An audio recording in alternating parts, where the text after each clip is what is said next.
Everyone, nagbabalik uli sa Tech TV. Ito guys, meron akong gagawin ditong TV na LCD. Yan. Check ko muna sa tester ko dito sa test light. Yan, wala namang shortage, ayaw talagang gumana. Wala siyang indicator pagka sinaksak. Yan, no. Sa katrabaho ko pala to guys. Shout out sa'yo, Boss Jameson. Yan, marami ako ditong nakapilang gagawin guys. Hindi ko pa nasikaso kasi may pasok sa trabaho. Pag yan, sinaksak ko na yun guys sa wala. Pero may saksakan dito ng adapter. Yan 12 volt. Try ko din. Yan Tikwo. Yung brand. Yan, mayroong saksakan naman dito ng 12 volt. Try ko. Binigay pala to sa katrabaho ko sa kanya, tapos pinagawa naman sa akin. So guys, nako, pati yung remote hindi gumagana. Sinaksak ko na guys. May indicator naman siya. Pagka yung sa power cord na pag sinaksak yun ang walang indicator. Nako, nagtubig na yung battery guys. Palitan ko muna siguro ito ng bagong battery para matesting. Ito ang problema ng mga battery na guys, kung napada ka sa akin channel, paki-like, paki-subscribe at paki-hit the bell button na rin para updated ka sa aking mga video na upload. Salamat ka sa inyo guys. Yan ayaw pa rin. Ang pag-check pa lang ng remote, yan, nagbe-blink yan guys, yung infrared na yan.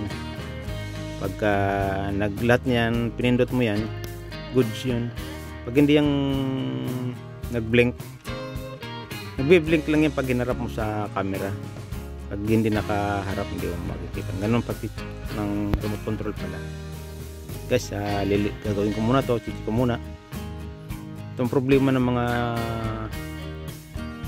imitation na battery, nagtutubig ka pagka tawag dito, pagka humina ng charge. Guys, meron ako ditong panglinis sa Fuji na pang electronic to guys. Ginagamit din sa mga cellphone na repair. Yan guys, na saksak ko na, yan okay na yung battery, ay yung remote control. Kaso yan naglilipat-lipat yung ganyan ang resulta niya.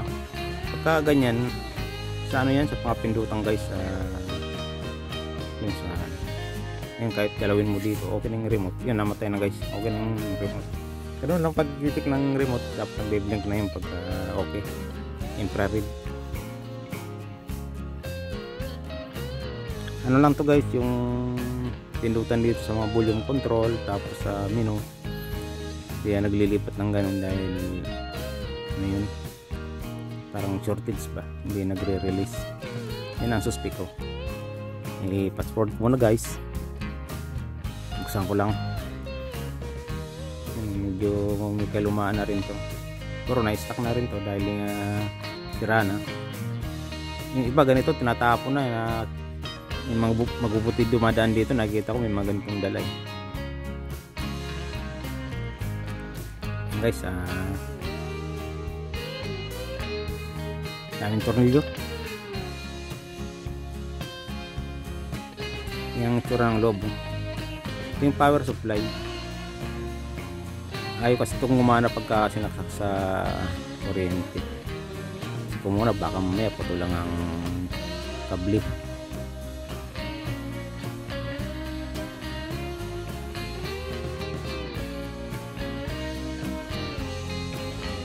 Guys, kung muna itong suwatan ko muna siguro ito ng ng power supply kung may pumasok, i-spin out it. May nakita ko parang cold solder, mga kailangan air solder lang siguro to. Ito yung niya, mukhang okay pa naman yung plug, sa tingin ko wala naman tong putol. saksak ko sa 220. Sukatan ko muna to guys ng ng 220. Yan, yan. Yun, meron naman siyang 220, ibig sabihin okay yung kable. I-resolder ko lang muna siguro to guys, kasi may nakita ko mga nag-crack na. Ayan, hinugot ko na yun sa kuryente guys para safety. I-resolder ko muna to guys, kasi may nakita ko ditong mga nag-angatan ba, cold shoulder. Ayan, ibalik ko na. Yung mga umangat lang ang hininang ko. Check uli. Mga ganito basic lang ang, lalo na mga labas ngayon na TV, mga basic lang gawin. Hindi katulad dati, ang dami kong na-repair yung mga CRT type, yung mga picture tube. Maraming section yun na dapat mong i-check eh.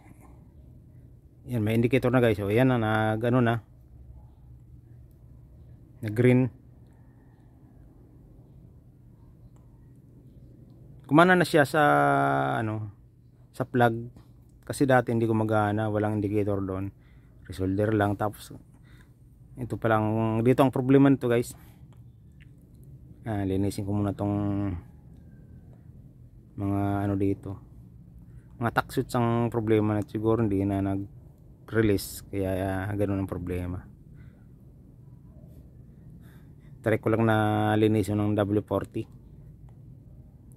Yan guys, na ano ko na pala yun guys.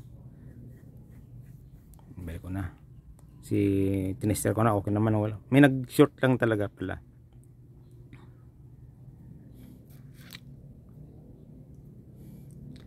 Yun. May indicator na. Yan guys, gumana na siya guys. Lagyan ko siguro to ng ano. Mayroon ako ditong TV Plus para matesting. Lagay ko muna sa audio video para matesting.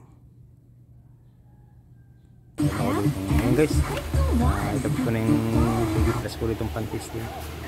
Malinaw pa, pwede pa to. Matibay itong mga ganito guys, maganda mga ano ito, mga ganitong TV, mga salamat sa mga support mo, sumusuporta sa mga bago, sa mga tagal nung nag-subscribe. Maraming salamat sa guys. Thank you very much sa inyo. Salamat sa panonood sa inyo guys.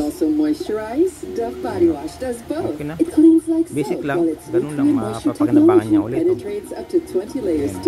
To moisturize like lotion for visibly soft and smooth skin. Dove Body Wash. Pagdating na si Mama, resolder lang. malinis na ba lahat? Yung banyo nila mahal. Basic lang Mababad ko pa sa gawin. Comex dapat. Tanggal ang stains and germs. Hindi na siya nagbabalik-balik yung, Linis na. Galing mo talaga, mahal. kasi may short na siya eh. Unstoppable. Nescafe nga.